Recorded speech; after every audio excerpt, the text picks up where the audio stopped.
What's going on, everybody? Welcome to another episode of Bogey Proof. A little special edition episode tonight. You got myself, Matt, Mike, and friend of the program, special guest Max from the Working Man's Golfer joining us tonight. We got a lot to cover tonight. We got to talk a little bit of players. Cannot let a week like that go by without pitching in our 2 cents of all the drama, weather, and everything else that unfolded in the last, 7 days of a golf tournament, whatever it ended up being. But we also want to, shed some light on the Working Man's Golfer and kind of everything that goes on with Max and his project. But without further ado, gentlemen, where are we calling in from and what are we sipping on? Mike, we'll kick it to you first. Yeah. Let's let Max have the floor after. So I'll go first, then I'll get it to you, Matt, and then we'll kind of set the stage. But yeah, Ann Arbor, Michigan. Trying to just get back in the grind here. I still feel like I'm down in Florida, making birdies, making double bogeys. So it's been a difficult 10 days trying to get back in the swing of things, but crunch time here, graduate school, papers, projects, off the walls. Every time I sit down on the couch, I feel bad. I'm on that point in the year, but also super excited because next week, full-time golf schedule kicks off. So traveling to Kentucky with my golf team next week. Ooh. Down in the Louisville area, and then a couple more tournaments. So exciting stuff here in Michigan. Trying to get rid of the alcohol in my house right now. So Shell House, sparkling hard seltzer, Trader Joe's special. This is definitely something my girlfriend bought and left, and trying to get through that. So I got the watermelon flavor, and then on reserve, the mango flavor, which I'm worried about because honestly, mango doesn't do it for me across the board pretty much anywhere. Ever since, honestly, the best mango product that there is Mango Rubinoff, in my opinion.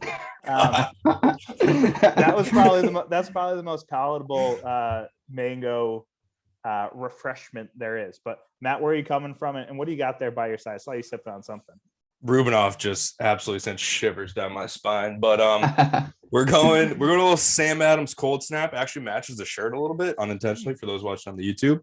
But we're in West Hartford, getting ready. Finally got above 50 today for the first time since we got back from Florida, I think. So we're itching. We're almost out there. We're almost in the golf season. We're almost playing golf on grass and not hitting off mats or wherever else. So we're getting there. Progress, not perfection, but it's looking good for the next couple of weeks. Hopefully get out on the course in the coming days. And last but not least, Max, where are you calling from and what are you sipping on tonight? Thank you, boys, for having me. I'm currently sipping on a rum and coke, which I always do. That's my go-to. Weymouth, Massachusetts, right outside of Boston.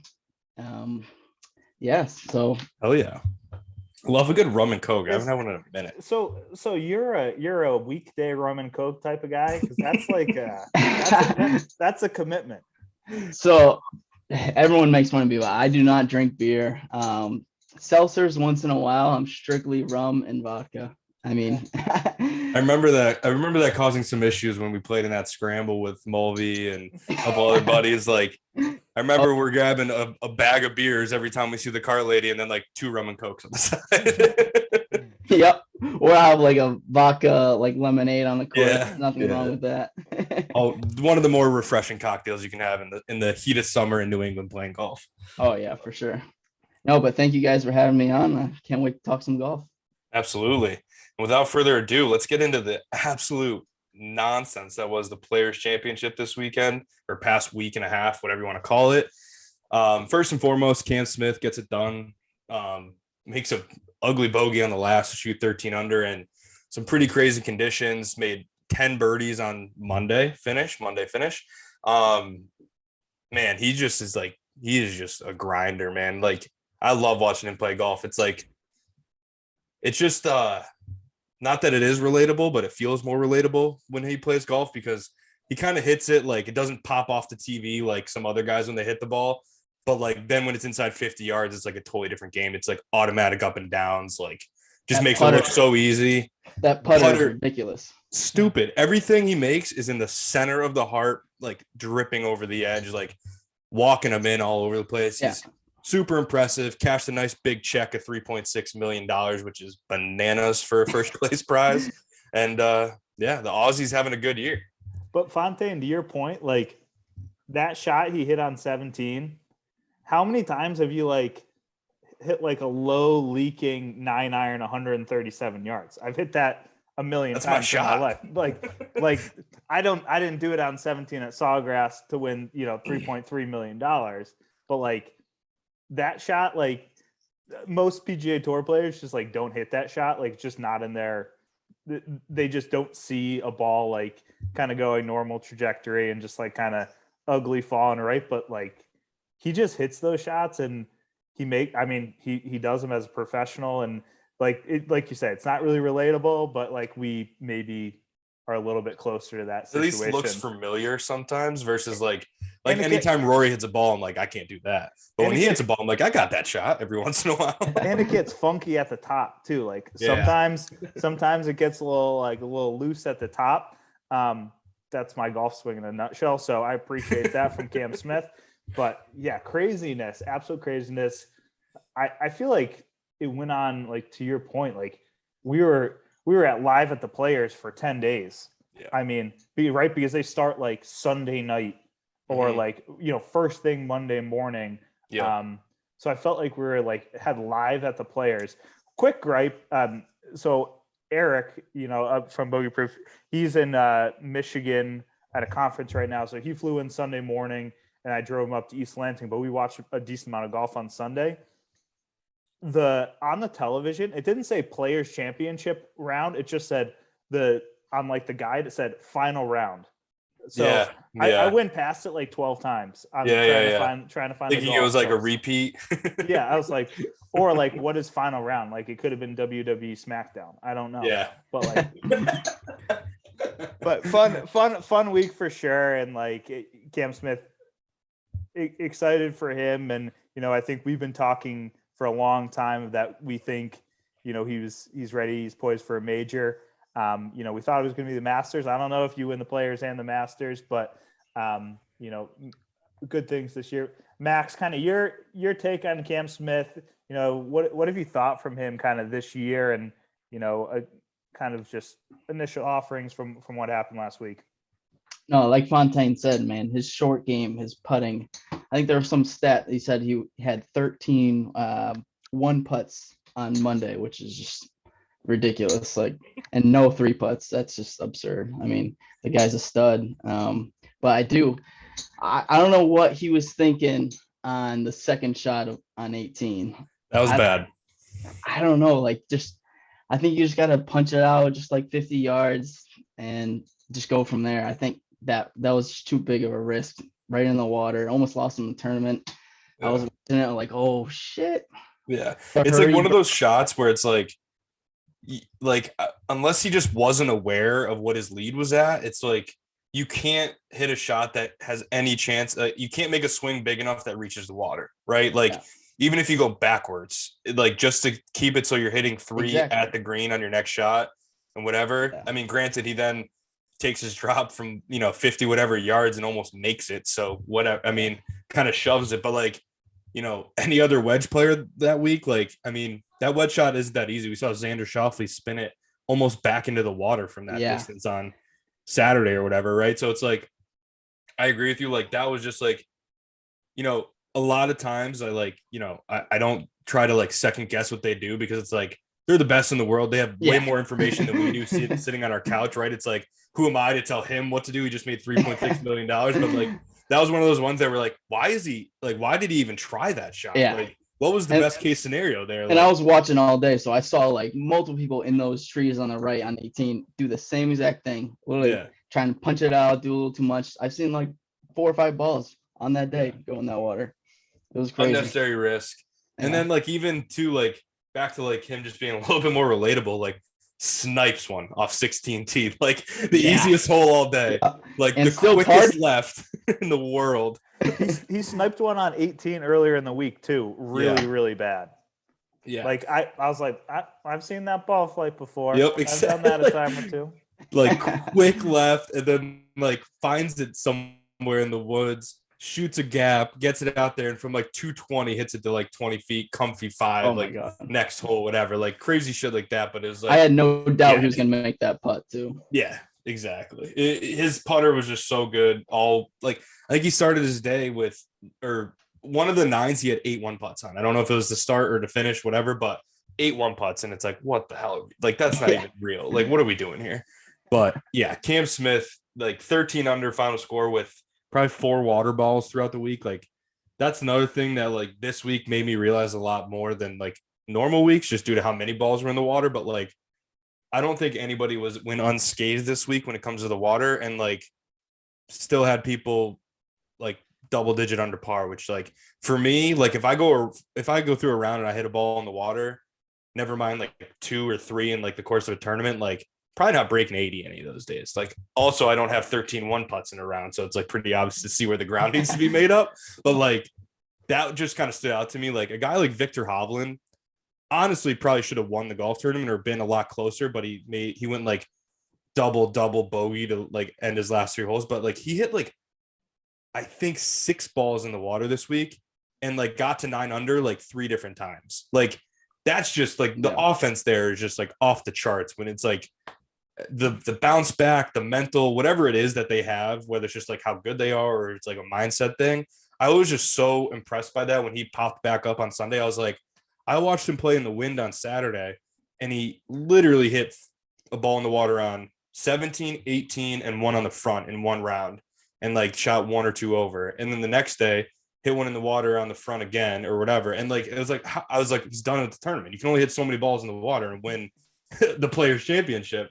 And then there he is 1 shot back on 14 or whatever. I was like, how the fuck is this going out? Like, it was just, that was something that stood out to me this week.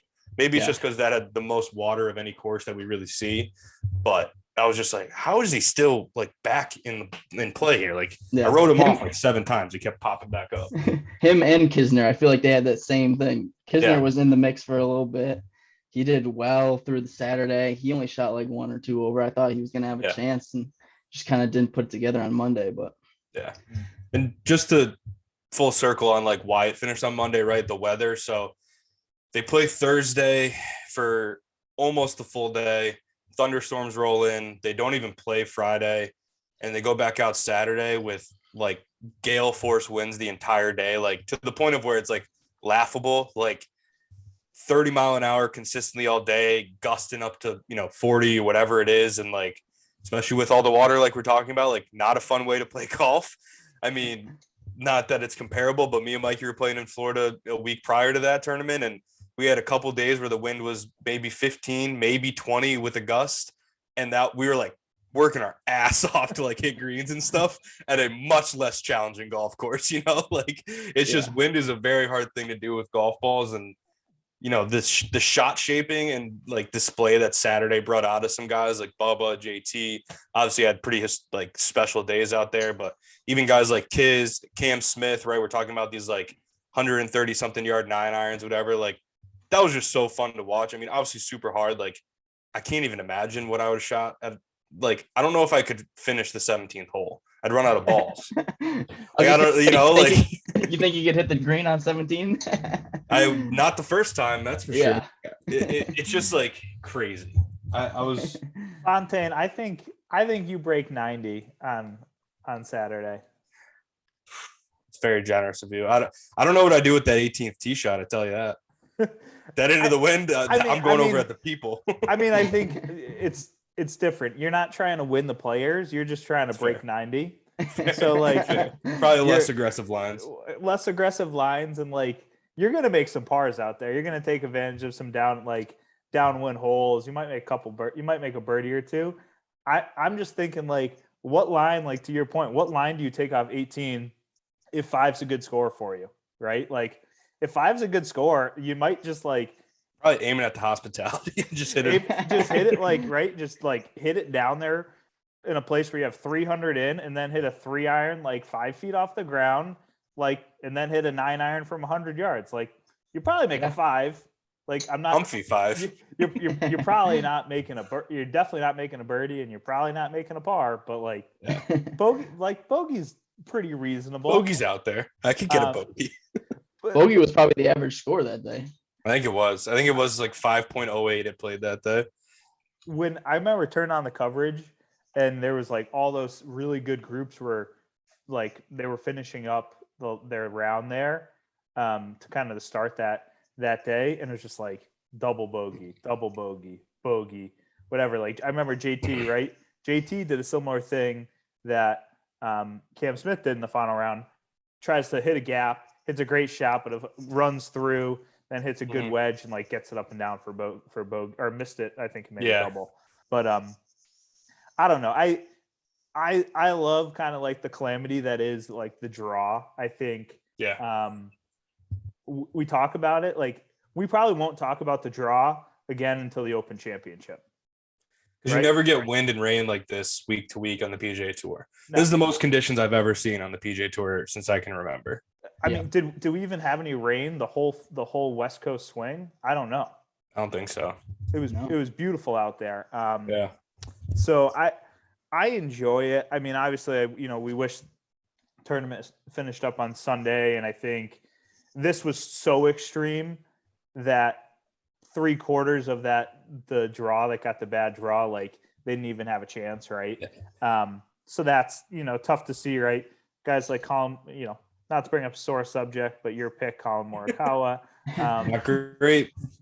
I love the big names. A little too much hit in the bottom of that golf swing to play in the breeze. That's all I gotta say. Yeah. A little too much speed at the bottom there. Gotta get those dead hands and kind of stick it in the ground a little. Yeah, so tough to not we want to see Colin Morikawa on Sunday afternoon in the back nine of the Players Championship, and we Rahm was kind of hit or miss too all week. So yeah, I think it's a lot of fun to watch the draw, but probably a little too much. If we're at the Open Championship and it's a golf course that doesn't have hazards and you can play it on the ground a little more appropriately, maybe it's a little bit evener. But yeah, I mean, cool golf course. Max, I want to get your opinion on TPC. So it's like $400 to play, $500 to play TPC Sawgrass. Are you one of those guys that's like, hey, if I got a chance to play, I'm shelling out the cash? Or are you like, that's 7 rounds at a good spot here outside Boston? What are you thinking about? I would 100%. My dad's played it twice, which, man, he's still pissed to this day because on 17 he hit it in the water twice. But he still blames the caddy because you got to have a caddy when you're there, and he had the right club and the caddy told him the club up and still hit it over in water. But yeah, I would. I went to school for architecture, and I always wanted to kind of design courses, and TPC Sawgrass is one of those ones that just is always so appealing to me. I mean, the water, the crazy bunkers. Yeah. I mean, there's long ones. There's even little pop bunkers. Like, yeah, it's got like a little bit of everything there. And that Island Green is just like so famous, just because it is. And I actually read that that Island Green was an accident. It actually wasn't supposed to be an Island Green. So when they bought the land, it was just like a marsh, all flat land, and they needed more sand. And all the sand happened to be around where they wanted the 17th green. So they took all that sand out to fill the rest of the course. And after they did that, they just filled in with rain and everything. So they just made an Island Green, which I mean, that's a good little great accident. I did not know that. Yeah, pretty good accident. One of the most, whether it's a good hole or not, right? I think Chambly was all over that on Saturday after the wind. But it's the most entertaining hole, right? Like regardless of like the properness of it, like who gives a shit? Like that was must-watch TV the entire weekend. Whether like you get guys hit like Pat Kazire goes like birdie, eagle, shank, and then birdie's the last, and then like he was started on the back, so then he goes to 1 and 2, goes birdie, eagle. He was like 7 under or 6 under in like an 8-hole stretch with a double on 17 with a cold shank, like going from flushing it, and then there's something about when all you see is water. It's like you just grip it a little tighter and things get a little weird. And it's like the most entertaining golf, like it's got to be the most entertaining golf hole in the world to watch, right? Like I can't think of any one individual hole that you watch and you're like, no, I'd rather watch this than 17. I mean, obviously the conditions help, right? It brings a little anarchy into it. If there's no wind there and it's just a stock wedge for these guys, like probably not as fun, but no matter what, you always get one or two memorable shots from 17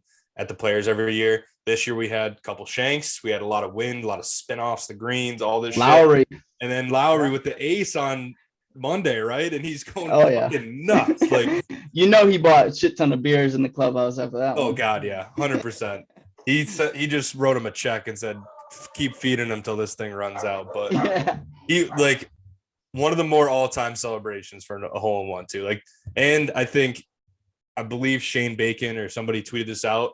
He has 2 career hole-in-ones on the PGA Tour, 16 at Augusta and 17 at Sawgrass. Like, not bad. Not bad. Yeah. So that was pretty exciting to watch on Monday. Shout out to, the coverages of the world, ESPN Plus, Peacock, whatever. Like, a lot of shit they had to deal with this week, and I feel like I was able to find it like every day, whether it was on, the NBC or my ESPN Plus, whatever. Like, I was able to watch golf the whole tournament, regardless of what day it was being played, which with all the moving pieces they had going around there, like, definitely appreciated that. But I think before we wrap up the Players, we cannot go without mentioning Anirban Lahiri, who made a fucking run at it on Monday, Sunday, whatever day you want to, count his runs. But man, was he fun to watch. Like, clearly not the level of ball striker that like we're used to seeing and like chasing down a Players Championship, but like just like nails with getting up and down from weird spots, making putts when he hit the good shots, like taking advantage. He had like 4 eagles this week or something stupid on those par 5s. Like, really cool run from him, like 322nd in the world and only lose by 1 in that field to like Cam Smith, who made 10 fucking birdies on the last day. Like, just you saw a lot of different shit out of him, but like grinding the whole time, makes a big birdie on 17 when he knows he needs one, pumps one down the middle on 18, which was like arguably the hardest tee shot of the week, no matter what day it was. And, wasn't able to get it up and down from the fairway there, but like impressive run out of him, which I literally have not heard his name since the President's Cup back at Liberty National, 6 years ago, 4 years ago, whenever that was. That I literally have not seen his name in a tournament since that week. So I thought that was pretty special to have. I don't even know how he got on the field at 322 in the world. Like, I'm pretty sure he made. He played the FedEx Cup last year, because I was like grinding through his. I was looking through his Instagram when he was in the lead, and I saw like something. He played at Liberty National last year when they were playing there, so he had a decent enough year. I still don't quite understand all the qualifications, to your point of like the Players Championship, because we have people in there who I'm not sure. I guess if you make the FedEx Cup, no matter what, and then some additional pieces. But all I could think about all Monday was, if he wins, that could be the worst outfit of all time from a Players Champion. Those pants, the plaid. With like, it was like gray and purple plaid too. I was like, whoa. Well, so it made more sense when like he broke out that sweater the day before. I was like, what's going on? And then it matched the stripes in the plaid, or like, on the pants. I was like, all right, that makes a little more sense. It's still terrible, but that's kind of what I was thinking about.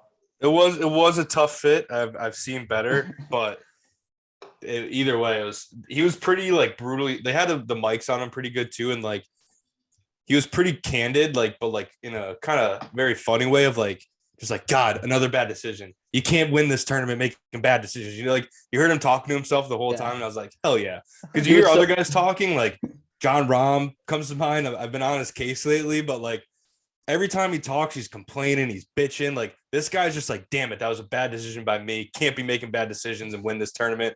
Meanwhile, John Rahm's complaining about spike marks on the green. It's like, yo, you can fix those. You've been able to fix those for how many years now? It's like, so I've been on John Rahm's case a little bit much lately, but total ends the opposite end of the spectrum, right? Like, I just loved everything he was doing out there, grinding his ass off, like just trying to find ways to get the ball in the hole. Like, that was like, again, like to Cam Smith's point, all these guys, like a lot of times when you don't get conditions and you don't get like a really tough test for these guys, the game almost stops being relatable, because they're just carrying it 330 yards, they're hitting wedges to 3 feet or whatever. Like they're just doing the stuff that like you can't relate to.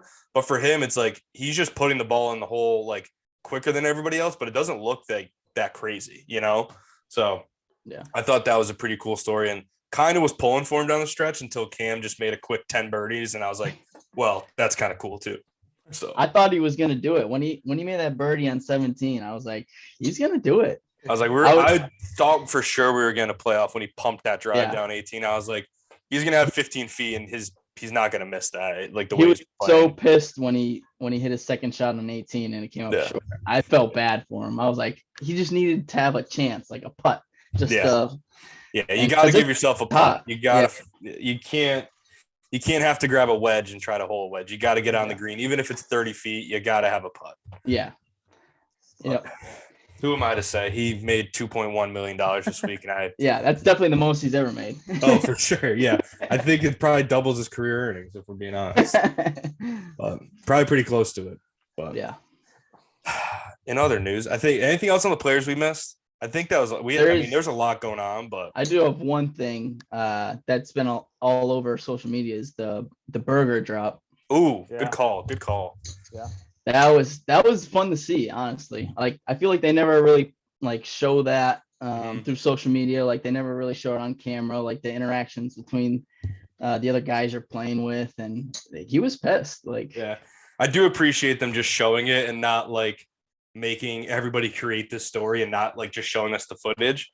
Yeah. But I think like, and then they showed the shot too before, and like Pro Tracer, like if you go by the Pro Tracer, he like sliced the shit out of it. So it probably did cover a good amount of land. Like there's a lot of different things. I just think that like, I don't know, like, I guess when you're playing for that much money and stuff, it's like, you're going to be like agitated, but like, especially the guys that are accusing him, right? Like, yeah, it feels like Ian Poulter calling some shit out there. Like or Sergio, like, I don't, maybe that's just Ryder Cup scars I'm bringing up here, but like, if there's certain guys out there that if they said something, be like really, dude, like, you know, like fuck off. But like, if Victor Hovland's saying something or like Joel Damon, who are like pretty close to like the most likable guys on tour, it seems like from, you know, a fan's perspective, like I feel like I would just meet him in the middle and move on versus like that's just me personally. Like I don't know the rules enough to like stand my ground and fight people. So it's like, all right, I thought I was up there, but if you guys are confident it's back there, like, can we meet a little bit in the middle here and I'll drop it and we'll just move on here. Like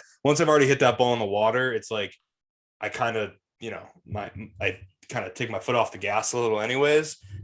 So it was like, but I thought that was really cool. Like, do you guys see the shot? Like, do you guys think Berger was in the right, Damon and, you know, Hovland in the right, or like where he dropped at the end was probably right, but it was just a little awkward to get there? Yeah, I think it was hard to kind of tell from just like watching the shot tracer where it actually crossed.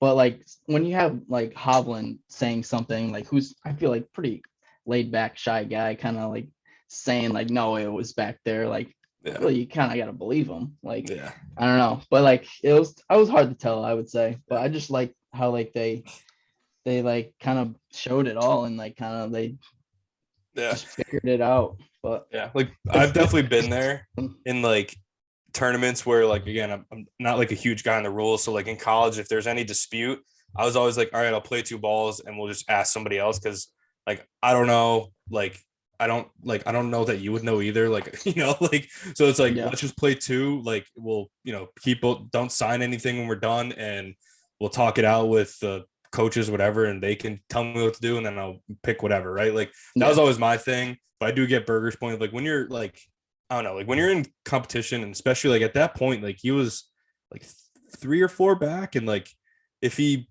makes a birdie there and another birdie on the way in, like everybody was making a lot of bogeys that day, so like he legitimately could have been looking at solo second or something like that. So I get the frustration and like, you don't he was in contention. What to do. Yeah, you don't want to be like told what to do when you're in that kind of mindset. Like I definitely get that, but he was like going to drop like 30 yards from the green or something like that. And like, I don't know, from 230 out to blast him in the water and drop it up there seems a little egregious. And then he ended up at like 100 yards out, which feels a little bit more right. I don't know. It's also tough with sawgrass too. Like to your architecture standpoint, the way those fairways and things just go into water, it's not like a bank. It's like they have the wooden whatever like up against it. So it's like a quick fall off. So it's like, And like you can't see that when you're looking at it level. You have to be like from above it to be able to see where it truly crossed, because it's just there's water the whole hole. So it's like it's And not it's an interesting, definitely an interesting thing, and I appreciate the insight the tour gave us into like what normally they would probably hide from us, like a pretty awkward situation between their players, like beefing. And the rules official comes in and goes like, yeah, whatever you guys want. I was like, all right, what do we call you in for then, buddy? it's a Pete Dye signature, railroad ties. Yeah, That's the what railroad ties and shit. Yeah. Same thing that's around 17 and pretty much every other place they have water. It's the railroad ties that like is the trim, and it's not a bank that rolls off into it. Yeah. I would say the one part that did kind of surprise me, and maybe it's just because Berger doesn't like really give two fucks, but the majority of PGA Tour players, I would say, would be relatively conservative with where they tried to drop it. Yeah. And we did not see that out of Berger at all. Like he was pushing the limits of where it is. Which, I mean, I don't know exactly where he was in the tournament at that point, 8 under, something like that, maybe. You weren't going to win the tournament. Yeah, unless you make a 3 there. Unless you make a 3 there, or, I guess I'm not 100% sure. But I think the majority of people on PGA Tour, the majority of players, and we've seen it, not to like bring up something very adjacent to this, but like, when we talk about the Saudi Golf League, right? Like people have been very like conservative and protective and like not trying to go out of their way to like cause a stir up and like attract attention. Like I think a lot of people on the PGA Tour are very like thankful and happy of like their job and everything that they do, that sometimes they don't push the limits or like push the limits of the rules. That like I did appreciate that Berger in a sense was trying to stick up for himself and what he thought, because I think sometimes we get out there and they're like, hey, I don't want to cause any problems, like that's me, right, which is I think Hovland and Damon, and when you have 2 versus 1, you probably have to go with what they have to say. But I did appreciate the fact that Berger didn't say, okay, sounds good, and put it down. Like he voiced his opinion as what he thought. He, they worked it through. His interview at the end was kind of funny after he got off the course, because he was just like, yeah, totally made the right decision. We agreed upon it with our playing partners. But I thought it was close to the hold that or something like that. And then he like repeat the same thing again.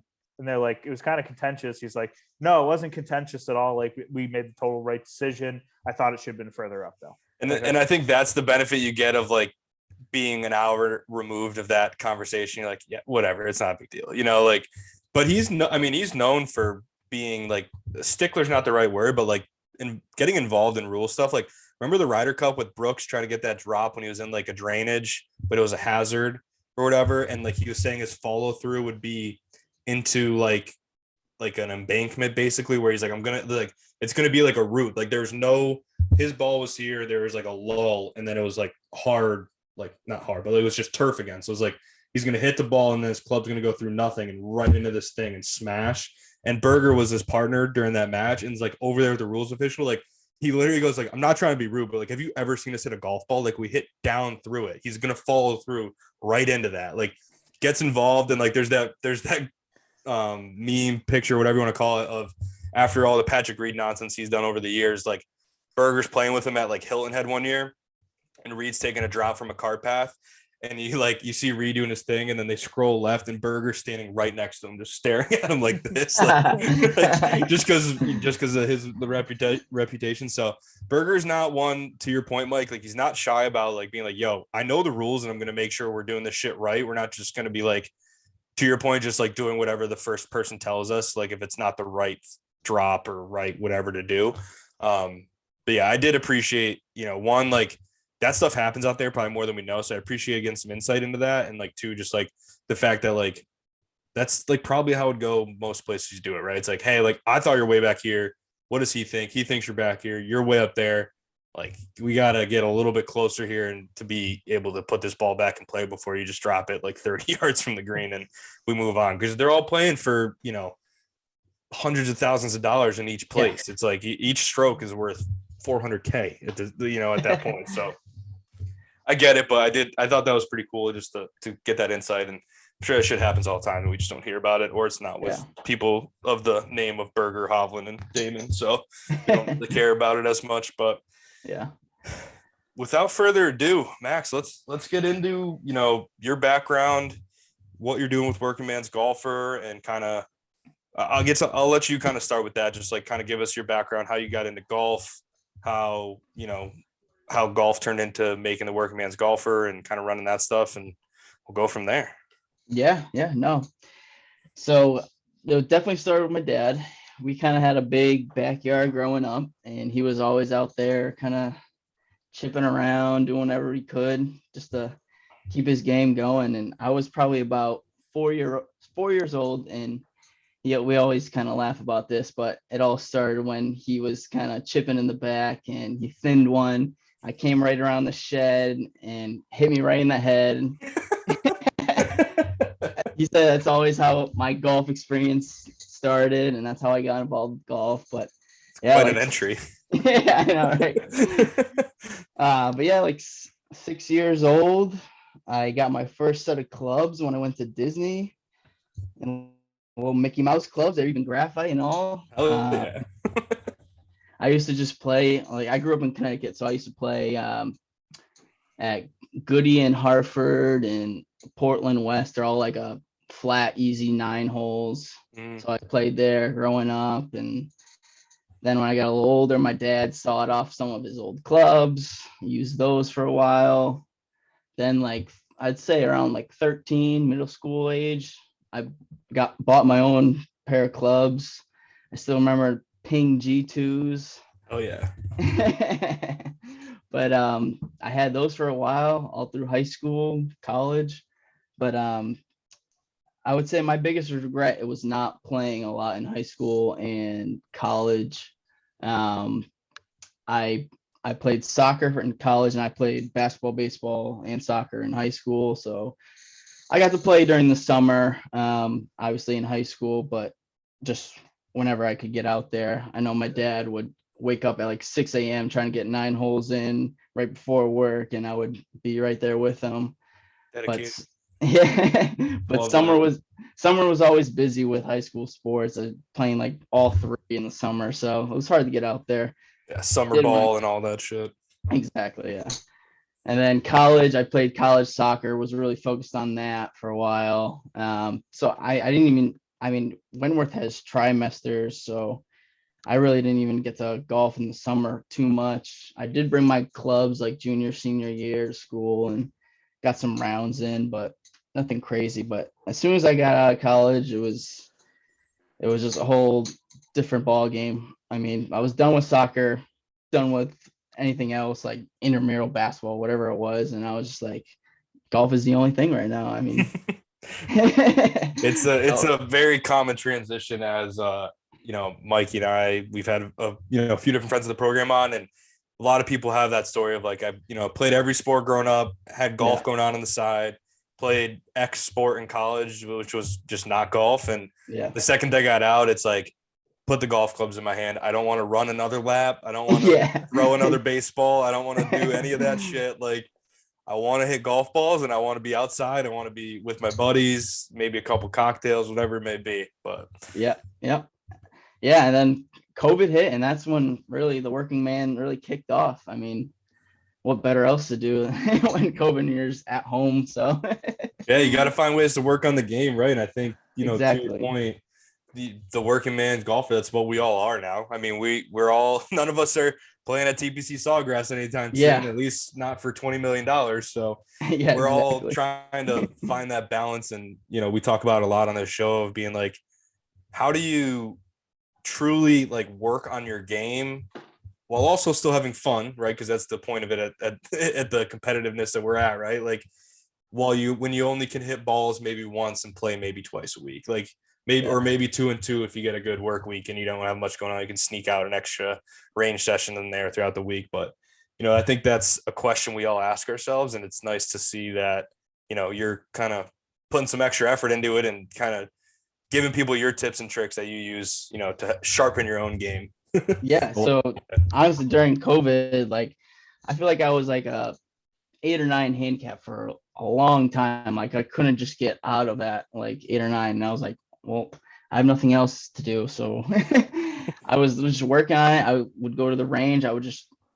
try all different things, different swing paths, like stands, ball positions, whatever it was, and kind of got into a groove with it. And I was like trying all new things. And then I was telling my friends, oh, like try this, like, and it just came to the mind. And I was like, oh, maybe like I could help other people out that are just picking up the game, kind of just average golfers shooting like 100, like just trying to get better, because it's no fun when you're shooting like 100, 120, and like Yeah. you're out there with your buddies and you're just frustrated the whole time, like Yeah. why is the ball going that way? So I mean, anything to help anyone out, and just kind of put my 2 cents in, and just Yeah. and I started that way. Yeah. And at the end of the day, like that's what it's all about, right? Like we're all at the point, like you said, we're working, right? So it's like we're just trying to all get a little bit better along the way, just have fun with everybody, enjoy each other's company. And it's, to your point, it's hard to do that if you're frustrated the whole day. So Yeah. a 2 cents here and there, it goes a long way in kind of helping people out. But Yeah. No. Max, I'm trying to. I want to unpack your mind here.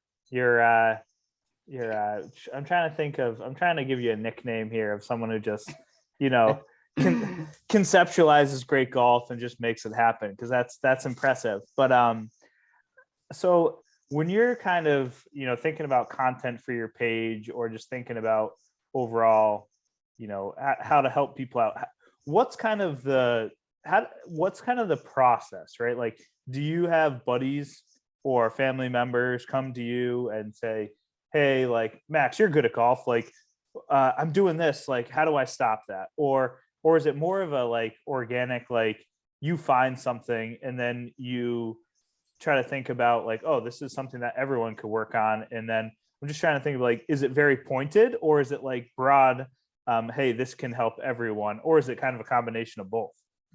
I was gonna say it's a combination of both. I have friends out there kind of just asking me like, oh, like how do I fix my slice? How do I do this? Like, and then I watch the Golf Channel a lot. Like I have the golf magazines, and I see things in there, and I'm like, oh, that's actually pretty smart. Like, let me try this out. And like, so it just kind of just comes. Like if someone really asks me like for like a lesson, I'll like give it. Like I'm obviously free. Like I'm not charging people for it, but like, like yeah, just I'm like to help people out, get into the game. Like I don't have many friends that like want to golf every like day that I do. So like I'm trying to get my friends involved in it. I'm trying to get family, anyone really, friends of friends, whoever wants to be into the game. I mean, that's just what I'm all about. yeah.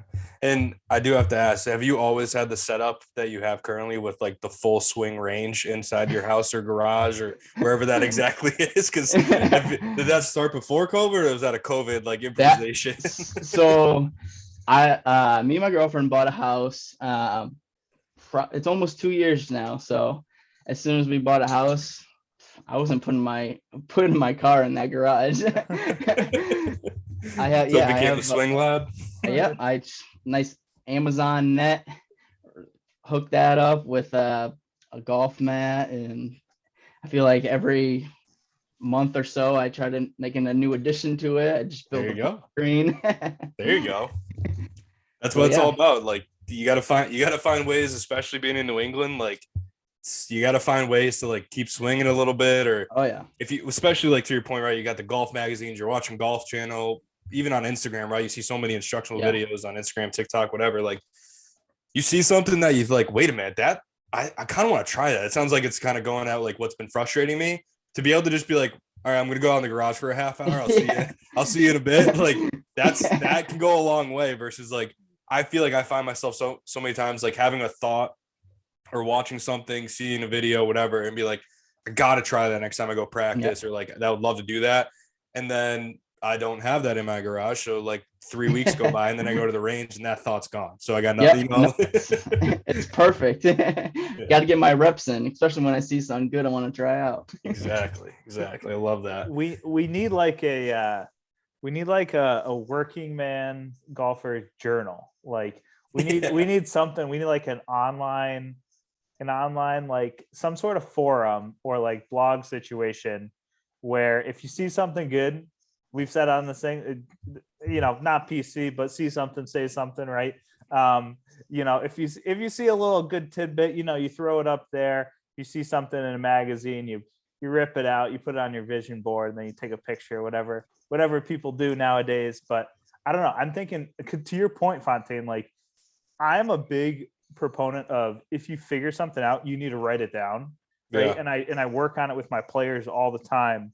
It's not just like what we talk about in practice, or what we talk about in individual, session. It's, you need to write this stuff down. You need to talk, like figure out what's working. If we kind of give you a checklist of things, right? If it's, we found something today and what do we adjust? We adjusted ball position, posture, and takeaway, right? At some point, you're going to forget like one of those things. But if you have it written down on a piece of paper and you look at it, before you go to the golf course, or while you're, for all those, because we all just do like, big long stretching routines before we go play golf, right? Like you can go like, if you want something to read while you're rolling out before, I don't know. I think everybody could be doing that type of thing. But we need people like Max who can like read it and make it digestible. I think that's difficult in today's world, right? And like it's really difficult in the world of like TikTok, Instagram, and professional instructors who are used to teaching tour players, or people who go to, like, people that go to Bender.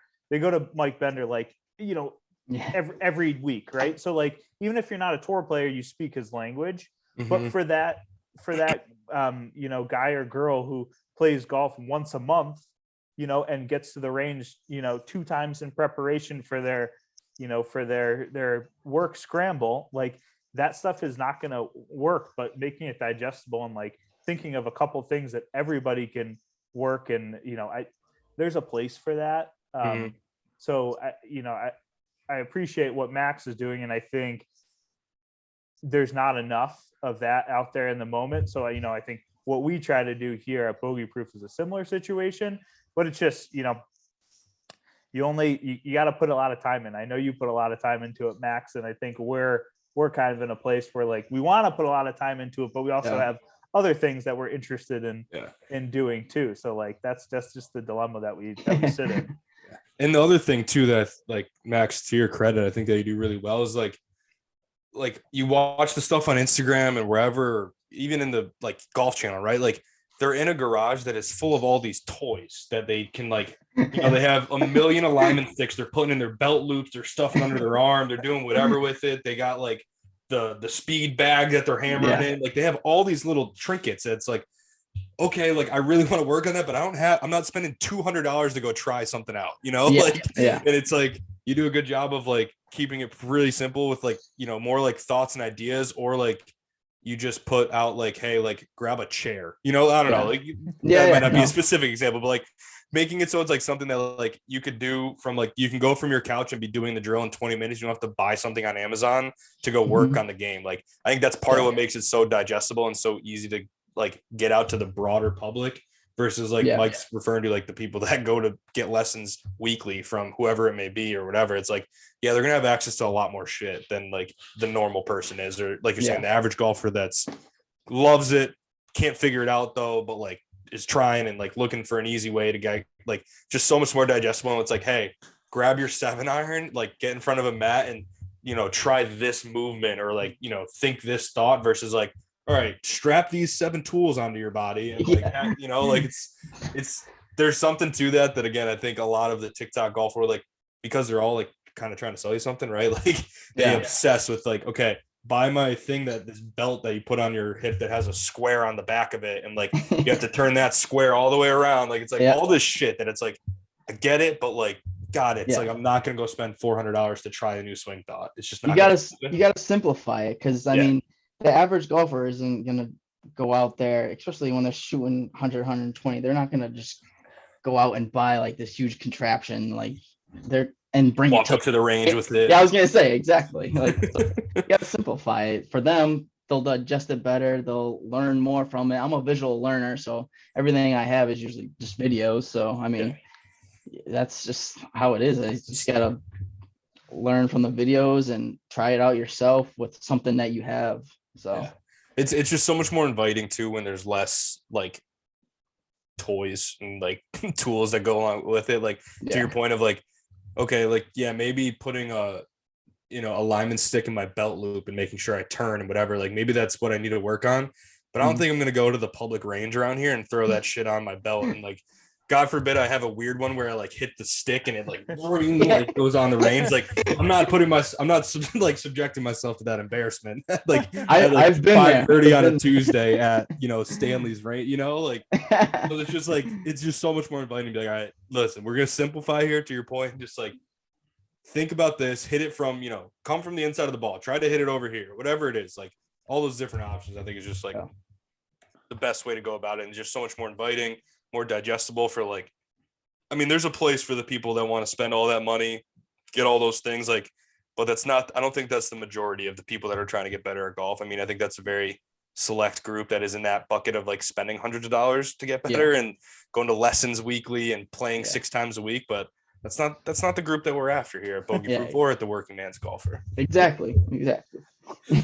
Max, I want to set up a little scenario, Fontaine, and sorry for cutting you up there, but I want to set up a little scenario because this is a question that I get posed very often from, my friend group in Chicago, which I would say is a lot of former high school and college athletes who have gotten into golf. And then a similar, like kind of some hometown buddies, but I'm kind of thinking about this Chicago group right now of if you're going to kind of advise someone who this is kind of their current setup. They're a 20 handicap. They don't really know that they're a 20 handicap, but they're probably a 20 handicap, right? We all know those types of people. And they're a 20 handicap. Their entire golf bag is 10 years old. If they have $500 or $1,000 and, we'll say $1,000 of their golf budget, how are you going to tell them to allocate that money? Are we spending a couple $100 on lessons? Is it all greens fees? Is it all the range? What does that look like? And I know that's like a difficult question to answer because everyone's different, but like if you're kind of in this place and they're a 20 handicap and they want to be a 15 by the end of the summer, what are they doing and how are they spending their time and their hard-earned money in this case? I would say play, and play. The more you play, honestly, the better it's going to be. I mean, a lesson, like a couple lessons wouldn't hurt, but you just really got to make sure that it's someone that knows what they're talking about. You can't just go to a random, I don't know, golf club or country club and just be like, hey, like, look at my swing, like, tell me what I'm doing. And for like a couple sessions, it's not going to do too much. Do more harm than good sometimes too. Like, I feel like if you go into lessons right away when you're getting into golf, you play golf swing, you don't play golf. Like, I'm more of the school of like, go out there and figure out how to hit it like hard and like, it's not going to be consistent or pretty or anything like that, but like kind of get your swing, like build that muscle memory and then critique it versus like starting off like a robot and like trying to hit all these spots and positions with the lesson. Like, I feel like the most I've learned was just obviously playing, but also just going to the range. I mean, trying new things like different swing paths, like I said, different stances, see where the ball goes, like when you do this versus that, and like kind of figure it out yourself because everyone's swing is different. Like there's so many swings out there, even on the PGA Tour, they're all different. And I mean, you just got to see what works for you, change the grip, your stance, whatever it is. And the more you work on it, the more reps you get, like it's just going to come more fluent and drop your scores. Honestly, like the more I played, the more I dropped my scores. So it's all because you just get muscle memory, you get consistency. The more consistent you are in this game, the better you play, the better your numbers are, because it's a game of misses, right? So the more consistent you are, the less misses you have, and it's not about your best shots, it's about how bad are your worst shots a lot. So I think to your point there, like play as much as you can. If your equipment's like really bad, like if it's like more More if it's like not right for you. Not that it's Yeah. like old, but like if you're like, to your point, Mike, if you're 20 handicap and you have like, Titleist like MBs somehow in the bag, like you're making it so hard for yourself. Like you need to like take $500 and go get a used set of like, regular shaft, like AP1, something that's got a bigger face, whatever it is. Like you could find them out there too. Exactly. So because like that's a big part of it too. I find a lot of my buddies playing golf, like they buy the clubs they see on TV a lot. And I'm like, dude, that is like, I don't even play that club. That's not meant for you. Like they see, JT, whoever playing these awesome, slick, forged irons. I'm like, dude, you cannot play those, like, so it's like, there's an aspect of like, within that bag that's 10 years old, make sure it's at least not hurting you. And then it's probably fine. And just play. And then once you get to that 15, then I think your next investment is, all right, let's make sure my equipment's helping me out a little bit here. Yeah. And then if you want to, to get to that, to get from the 15 to the 12 or to the 10 single digit, whatever, like, then it's about like, okay, I need to play with better people. I think that always helps. Yeah. Like playing with people that are just better than you, like always will push you when you're out there. And if you just pay attention to what they're doing, you can learn a lot of like, okay, what did they do when they hit a bad shot? Right. Cause everybody hits bad shots. So it's like, how did they turn what I would have made an 8 into like a 5, like things like that are like, I think some of the biggest points, and those ones don't cost anything. You just got to make sure you fill out your foursome correctly, like play with people that are better than you and you'll learn more just by osmosis almost. And things like that. But just playing period is always, always my answer. It doesn't have to be a nice course too. Play dog tracks. They're like 20, you could find dog track $20 and just keep playing that. It's gonna get you better. It doesn't have to be prime condition. And you're still gonna make bogeys and shit out there. So don't don't act like you're better than it. You're gonna make 8s out there too. So don't act like, oh, I'm not playing that shit all. Like, like maybe that course says about you sometimes. I grew up on dog tracks. I would play Goody and Hartford and Keeney Park, which is not a dog track anymore. But Keeney, they found some money recently. It's fucking nice. It's a sweet new owners. So when I grew up, it was pretty much dirt. And that was where me and my dad, because it was near his work, we used to play there all the time. It's a sweet course. I played there back when like the COVID stuff started and it was like Connecticut only, no mask golf. Played Keeney a bunch and it was so good. But the greens are crazy. Yeah, crazy. But yeah, no, I agree with that too. Like you don't need to go to the fanciest course and with the nicest range and everything. Like you just need to make swings. Like my dad used to tell me growing up, like I'll buy you a new set. And if I see you like practicing and shit at it, like, which for him, he was like 50 swings a day. And like, that's all, like it's all about 50 good swings, like brush the grass, don't chunk it, don't miss it, like simple shit like that, which seems like so dumb.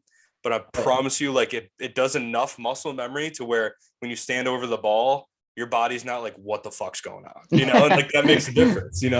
You need the confidence. Exactly. A little bit of confidence too. But I think we'll wrap here with a few rapid fire questions for you, as we always do with our guests.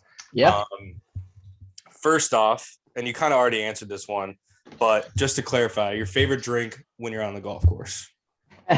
On the golf course, it's a little different because not many have rum and Coke, but I would do probably a high noon or like a twisted tea. I'm a big tea guy, so I would do even like a lemonade tea and vodka, whatever they got on that golf cart. Could be different every time. How do you feel about sneaking booze into a golf course? I usually look like if it's a golf course where like I just paid like $50 a player, I'm sneaking booze on. But if it's a golf course, that's like pretty prestige, I'm gonna be, I don't know, maybe sneak a couple in the bag, high noons, but I usually pay. Yeah. I'm a big, like, if I'm in a tournament or something, like I'm not gonna be that guy. But if it's like, to your point, I just paid like $65 a player on a Saturday afternoon, like I'm shoving 6 Bud Lights in the side of my bag. Like, exactly. Don't worry about it. And then after that, we'll go, what is your favorite golf course you've played?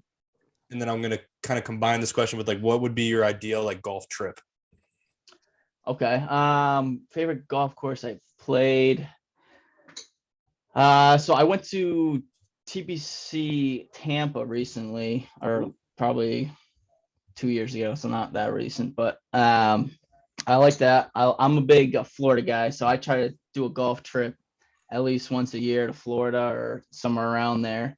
I thought that course was really nice. I haven't played too many nice courses. Like if it was my ideal course, I would play like, I don't know, TPC Sawgrass, or I would even go all the way to Scotland and play like old, whatever it's called, St. Andrews. Yep. But that would be ideal. But yeah, more reasonable trip. I've always wanted to go to the Bandon Dunes all the way west coast. Up in There's Oregon, a lot of nice courses over there, and I feel like that is just a totally different type of golf over there. Yeah, with all the hills and. Yeah, that place looks pretty special. They've in the last 5 years, I feel like they've blown up, and like and even with that, I've never seen a picture of that place and been like, that's all right. Like it's always just like it's always fucking like, God damn it, I got to get out there. I know it's just so far away, but I got to do it one day. Yeah, for sure. It seems pretty special. And then, what's your dream foursome? If we're talking golf players, can be anybody. It can be a baseball player, soccer player, president, whoever, whatever you're feeling. We'll do a little both. We'll do a golf foursome. I would say Tiger, obviously a big fan, and my go-to golfer now is Spieth. Mm-hmm. And then I would probably mix a couple of the greats like Jack Nicklaus and Arnold Palmer or something. But I'd like to see those. I'd like to see what those guys look like, because I never watched them live. I see the highlights and shit. But I like to see what that looks like. But like if I was going with just like celebrities or whoever, I'm a big basketball guy, so I'd probably do like Michael Jordan. He seems like just a competitor. Like that'd be a lot of fun. I like Steph Curry, and then probably mix it in with like a couple guys that are just like funny and good time. Adam Sandler. Hell yeah.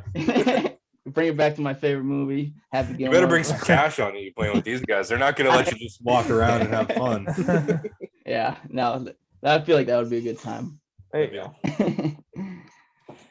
That'd be a lot of fun. But all right. Any other questions you got for him, Mike? I think those are my rapid fires. I don't think so. I'm just Max, we appreciate you coming on here. I think part of inviting you to come on here is not only to tell your story but also to promote it too. I think we really appreciate that stuff that you do, and we want to make sure that people that are listening to our podcast know that resource is out there.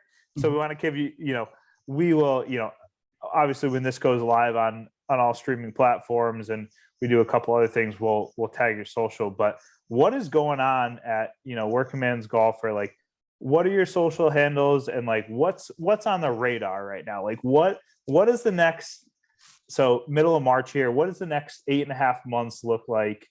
Or 9.5, excuse me. Like what does 2022 look like, and how are we evolving to the future, Working Man's Golfer? Yeah, so I mean, most of my content is on Instagram. I do have a TikTok, but I mean, everything that's on TikTok just going straight to the gram. But yeah, it's the Working Man's Golfer _ or it's the Working Man _ golfer. You can find everything on Instagram. I do have a new box of hats coming out. If you're watching YouTube, those are still in stock, and then probably eventually some polos, some nice dry fits coming out eventually. There you go. I love that. Love the merch train. Have you reached out to any youth golfers for NIL deals? What is that looking like? No, I have not. Okay, that's we're thinking about that here at Bogey Proof. No, just kidding. I don't think that would be I don't think they can. I don't think a junior golfer would be. I don't think it would be appropriate if they were supported by a liquor a cocktail of the week type of platform. Yeah, you never know. hey, imagine if we did that, Fontaine. Imagine if, like, how right, for an NIL deal that they pay you to like do a social media post, and we put out like a we put out like a t-shirt with some fucking junior golfers cocktail of the week on the back or something. we could do something here, but I don't know the NCAA would play with that one, but I'm all for it. I honestly, I might never have a career in college administration if that's the case. So I love it. Yeah, but coming up this year, I would say, I mean, I always do the course reviews for the people out there that don't know where to play, what's near them. That's one of my biggest things is kind of just reviewing courses, the conditions, the layout, even if you want to know like the clubhouse, a good place to eat, or like a good practice facility, because some courses don't even have it, and you never know. But I always throw those out there. So I did a lot in Massachusetts this past year. So I'll be doing more kind of like in Connecticut where I grew up, and all over. Like I have a trip to Florida this coming weekend, which I'm excited for the first time. And then I'm in beginning of April, I'm playing 3 rounds in Hilton Head. So I'm excited just to try to travel, do some golf trips. And then I'm playing in Lake Placid. And like June. The working man's golfers getting mobile in 2020. Yeah. Oh yeah. So definitely trying to reach out to some of the different states, compare the different golf, and yeah. That is one of the cooler parts about traveling, even just in the United States. Like Florida golf's different than Massachusetts golf, different than North Carolina golf, different than Texas golf. Like it's just so many different, like it's all the same, but it's also so not, it's also so different at the same time. Like it's pretty cool when you incorporate a little bit. Like I just remember the first couple times playing outside of New England in my life, I was like, whoa, like this is something feels a little different. Oh, here. Like, this isn't, like this isn't the same thing I've been doing back home, You can just tell by the different grass. It's awesome. Oh yeah. First time I ever had a chip on Bermuda, it was a nightmare. Yeah, no. So big 2022 coming up. Awesome, man. It's great to hear. I'm excited to see, the different course reviews, different states, everything being covered, and grab a couple more lessons along the way. But we appreciate you coming on and chopping it up with us and talking to little players and, what you're working on at the Working Man's Golfer side. And, for all of our listeners out there, give them a follow, workingman_golfer, right? The workingman's_golfer on Instagram. Yep. Give them a follow and cheers, gentlemen. It was a pleasure talking with you. Yeah. Thank you. Max, nice to meet you virtually. I love your content. A fan here for sure, just as an individual as well. But thanks for coming on and cheers. Yeah, boys. Cheers. Yeah. Thank you guys. We'll definitely have to collaborate at some point with all the boys. Oh yeah, so we will. We'll have to get a crossover event going. Yeah. We'll get Mov involved. Mov, if you're listening out there, yeah. Before I cut this recording, be on the lookout. Keep an eye on your text messages, your emails, your voicemail, whatever you do. We're gonna find you. We're gonna show up, and we'll see you. But cheers, fellas.